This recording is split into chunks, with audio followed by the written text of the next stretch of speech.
শুরু হয়ে গেল ওয়াকফ সম্পত্তির দখলদারি। ইউপিতে ফতেপুর বলে একটা জেলা আছে, সেই জেলাতে প্রায় 300 বছরের পুরনো একখানা কবরস্থান রয়েছে মুসলিমদের। সেই কবরস্থানটা প্রায় 20 একর জমির ওপর তৈরি। সেই কবরস্থানে আজকে বুলডোজার চালাচ্ছে। কি করবে? জমিটা নিয়ে নেবে। আর দুদিন বাদে শুনতে পাবেন এই জমিটা আদানি আর আম্বানিকে বিক্রি করে দিয়েছে, খুব সামান্য দামে হয়তো।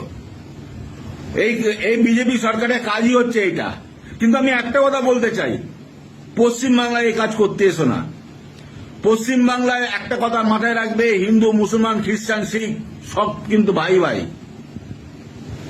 এখানে হচ্ছে বিজেপি শত্রু, আমরা শত্রু বলে তাকে মনে করি। আমি একটা হিন্দু ঘরের সন্তান হয়ে বলছি, একটা যদি মুসলিম ভাইয়ের গায়ে বা একটা যদি মুসলিম ভাইয়ের সম্পত্তির ওপর হাত পড়ে, তাহলে তোমাদের সেই হাত ভেঙে